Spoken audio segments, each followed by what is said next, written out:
Okay, well, this is undeniably cool.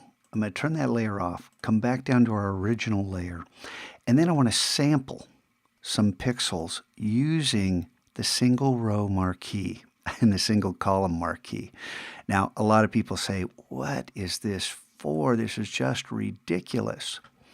And I practiced this while that last video rendered, and I didn't particularly like what I got.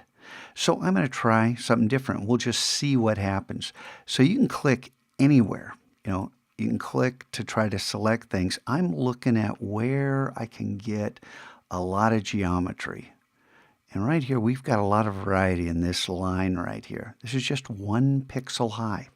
So with this selected, if I hit Command J, watch the layer stack. When I hit Command J, it's going to jump that selection to a new layer, and it looks like nothing's there. But now if I hit Command T to get the free transform dialog box, you see now we have something here. And we're going to come and make sure you're in the right layer. I'm going to come up here and just pull. I'm going to go a little bit beyond the edge just because I want to make sure I don't leave 1 pixel sitting there. And you can see when we hit return, we've now selected and stretched that 1 pixel vertically. And some of you may say, hey, I can use this as a jumping off point for a completely different project. And yes, you can. And this doesn't just work on the generative imagery. It works on stock imagery. Play around with this. With imagery, you'll find the Creative Commons 0, the CC0 licenses that I've talked to you guys about, and lots of great things can happen. And then you play with the blending modes. Sometimes this works, sometimes not so much. So let's run through really quick and say, kinda. So multiply gives us something that's all blown out. We can always take it into Camera Raw and desaturate. What happens here with lighten? If we turn this off, there's before and after. So you can see we've really changed the geometry. And I'm not going to run through all the blending modes. I'll let you try that. But I did try this. I said, hey, okay, so I've got this 1 pixel horizontal, the row. What happens if I come down here? Now I turn that layer off and then select the single pixel column. Whoops, did I not change that? There we go. And then we can click in different spots and look for geometry that is kind of interesting. And sometimes you want different colors. Might these colors be interesting?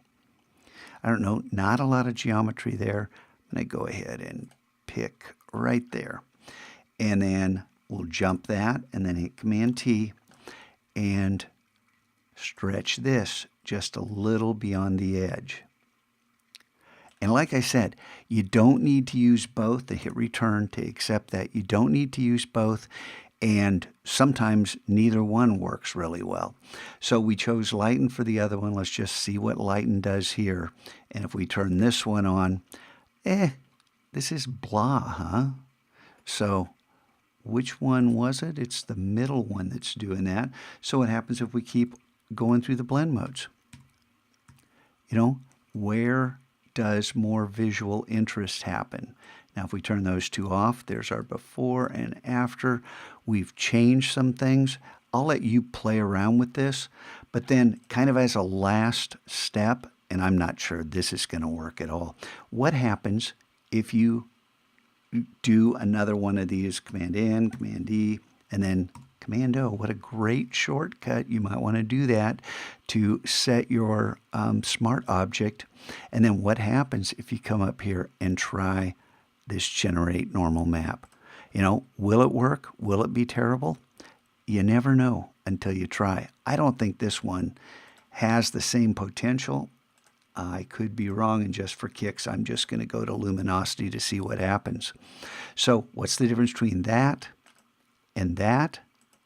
Well, I think you can see some of our imagery, and it's the horizontal that's coming into play, not so much the vertical. So maybe we need to come back to this vertical one where the vertical stripes are and play around with the blending mode in order to bring out more of these highlights. Yes, no, maybe. Is this better than that?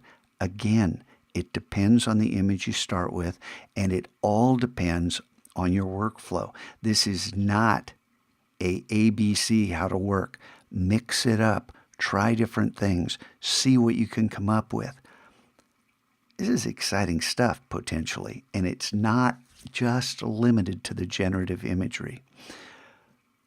So many creative possibilities. Have some fun with this and explore.